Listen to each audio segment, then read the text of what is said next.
अब राम और सारी को देखें। अब उन्हें वादा किए हुए मुल्क में रहते हुए 10 साल हो गए हैं। खुदा ने अब्राम से ना सिर्फ ये मुल्क देने का वादा किया, बल्कि उसने बेटा देने का वादा भी किया था। लेकिन 10 साल के गुजरने के बाद भी उनके यहाँ कोई बच्चा नहीं हुआ। क्या ये वादा कभी पूरा होगा, और कैसे? सारी की एक मिस्री लोंडी थी जिसका नाम हाजरा था। एक दिन सारी हाजरा को साथ लेकर अब्राम के पास गई और उसने कहा, मेरा कोई बच्चा नहीं हुआ।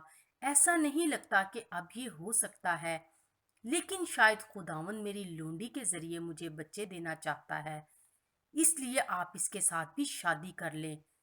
ओह, ये कोई अच्छा मंसूबा नहीं था। खुदावन नहीं चाहता कि एक आदमी दो औरतों से शादी करे। लेकिन अब्राम ने अपनी बीवी की बात मान ली। क्या वो खुदा का वादा भूल चुका था? खुदा हमेशा अपनी कही हुई बात पर अमल करता है। ये बात आपकी जिंदगी के लिए भी बिल्कुल सच है। जब हम ऐसा कदम उठाते हैं जो खुदा की मर्जी के मुताबिक नहीं, तो उसका अंजाम कभी अच्छा नहीं होता। हाजरा हामला हो गई, और जब उसे पता चला कि उसके बच्चा होने वाला है, तो वो अपनी बीबी सारी को हकीर जानने लगी।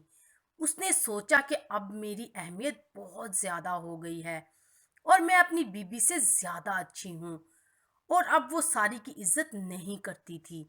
इस बात से सारी बहुत परेशान और नाखुश हुई। उसने अब्राम के पास जाकर कहा, मेरी लोंडी हाजरा अब मेरी इज्जत नहीं करती और मेरे साथ अच्छी तरह नहीं रहती। आप इसके बारे में कुछ करें। फिर अब्राम ने कहा, वो आपकी लोंडी है, आप जो चाहें उसके साथ करें। और उसके बाद सारी हाजरा पर सख्ती करने लगी। ये उन सब के लिए मुश्किल वक्त था और बड़ी परेशानी का बाइस बन गया। हाजरा के लिए हालात बहुत ज़्यादा बिगड़ते गए, और एक दिन वो सारी के पास से निकलकर बियाबान की तरफ भाग गई। फिर वो खुदावंद के फरिश्ते को बियाबान में पानी के चश्मे के पास मिली। फरिश्ते ने उससे पूछा, सारी की लोंडी हाजरा, तू कहाँ से आई है और कहाँ जा रही है? ये कैसी हैरानी की बात है। वो फरिश्ता जानता था कि हाजरा कौन है। फिर इसका मतलब है कि ये सब कुछ जो हो रहा था वो जरूर खुदा की तरफ से था। क्या आपको मालूम है कि खुदा आपको भी जानता है?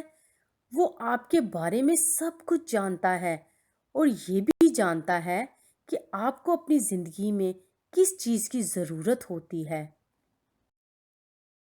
हाजरा ने जवाब दिया, मैं अपनी बीबी सारी से भाग रही हूँ। फिर खुदावंद के फरिश्ते ने उससे कहा, अपनी बीबी के पास वापस चली जा और उसके ताबे रह। हाँ, खुदावंद चाहता है कि हम भी ऐसे हों।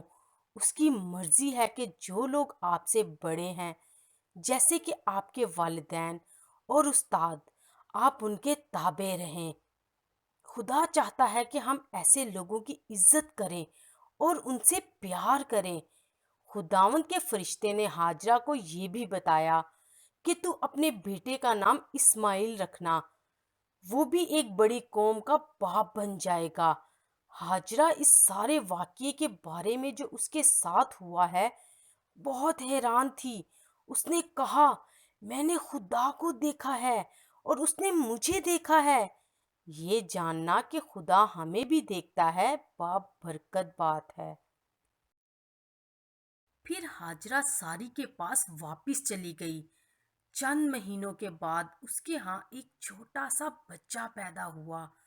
आह, अब अब्राम को बहुत ज्यादा खुशी हुई और हाजरा भी बहुत खुश थी। लेकिन सारी ने क्या महसूस किया होगा? क्या सारी खुदावंद का वादा भूल गई थी? और अब्राम, क्या उसे अभी तक याद है कि बहुत साल पहले खुदावंद ने उसे क्या बताया था? खुदा को याद था। وہ اپنے الفاظ کبھی نہیں بھولتا، وہ ہمیشہ اپنے وعدوں کو پورا کرتا ہے۔